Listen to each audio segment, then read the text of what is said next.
you rock, most people enjoy a good story. Imagine a story where you rock. Are you doing something rocking in Saskatoon, Saskatchewan, Canada, or the world? I would love to have you on my show to share your rocking stories.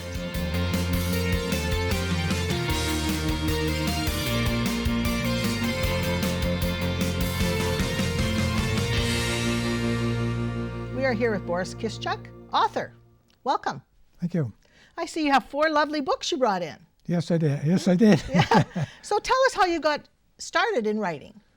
Well, I'm an engineer by profession. So over my career, I did a lot of specification writing, report writing, and so on. So then I decided when I thought about my first book, which is with long-term care in Saskatchewan. Okay. It really was part of my experience in working, and also with my parents, actually. Okay. And what message did you want to share with that book? Well, the main message is basically we don't think about long-term care till we need it. And that's usually in a crisis situation. And in the case of my father, for example, he was in Sherbrooke Community Center for 11 years. And pretty well visit him every day or every second day or whatever. And I just observed that the staff are excellent people working with people like with dementia and so on. And so they're doing a tremendous job, and no one knows about it. Okay. And so once I got into the nursing home part of it, then I discovered other long-term care facilities. For example, the mental health hospitals that were started in Weyburn and North Battleford. The Institute for the Blind, for example, and there was the School for the Deaf. So there were a number of these institutions and schools that that carried forth. So you wanted to highlight the positive, wonderful things that we have in programs we have in Saskatchewan. Yeah, I thought it was a story that no one really appreciated. And so once I got into it, that's how I got started. Well, I'm glad that you have a successful report on that too. Yeah. That's very important. And we have a lot of things in Saskatchewan that people don't necessarily know about. Exactly. So how about your other books? Then what's your next book that you started? So the next one was Crown Corporations in Saskatchewan. Okay. And in that case, I was chair of the rate review panel for the government for a number of years. So with them, I dealt with the corporations, SaskPower, SaskTel, Sask Energy, and so on.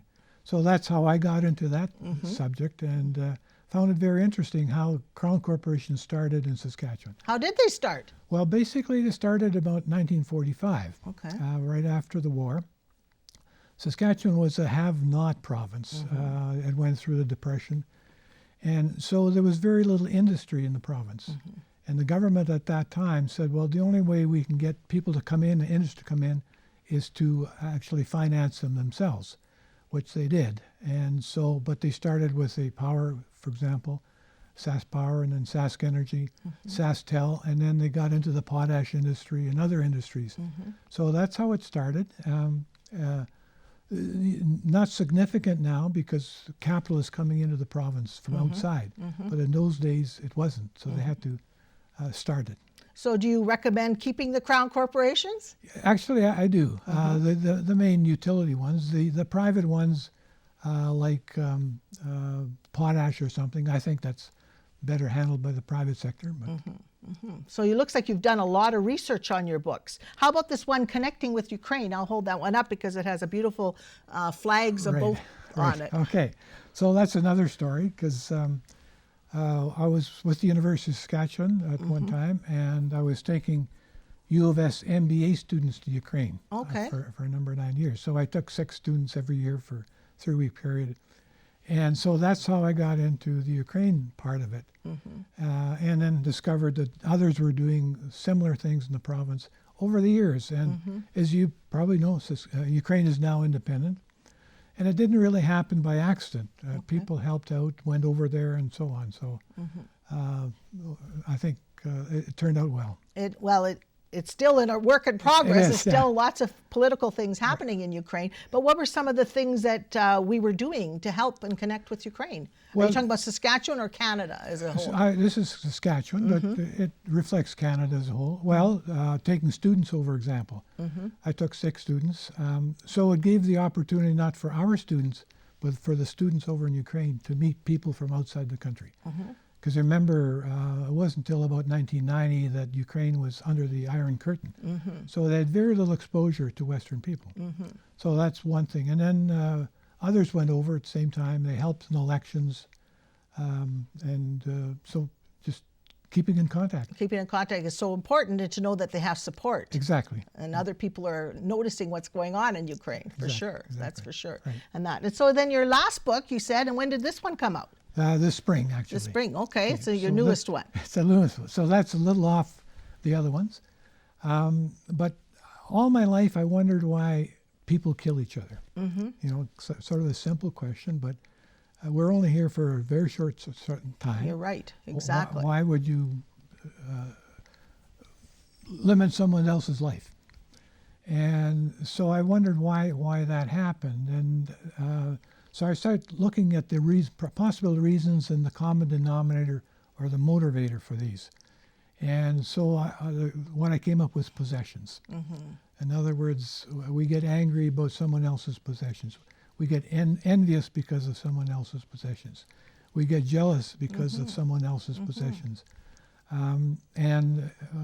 People like Hitler, for example, started Second World War because he wanted more possessions. He wanted to get more land in Eastern Europe and so on. So that's kind of the common thread that went through it. But there's other things. Are we born with that desire to possess, or do we learn it? And what did you find out? Well, it's both. It's both, is it? Yeah. There's a little story I tell about an author wrote a book about a gene, a gene in our virus. Okay. When we get a cold, it attacks our body, and it stays there till our immune system kind of takes over. But the gene is smart enough to know that its life in your body is limited. So what does it do? It causes you to cough. Okay. And it coughs, and then you catch it. And it goes on and on. So that's an example of... That's a very interesting theory, too. Yeah. Right. Well, you've written some wonderful books and really informative information here. So obviously you're very well read and articulate and have a good message to share. So that's why I wanted to have you on my show, because you rock. Because it's so important to share information and education. I think that's so important. Exactly. So where can people get your books? Well, at McNally, at Indigo, at the Kohl's stores, and in Regina at Chapters. So do you have another work in progress? I'm thinking about one, You're thinking about it? Yeah. I'm not sharing it yet. It'll be coming out there. Well, thank you very much for being on my show. It's great to have you. And good luck with your books. Thank you very much. I hope you enjoyed today's show with Boris Kishchuk. Thanks for rocking in and having a conversation with Marian. I'm Marian, and you rock.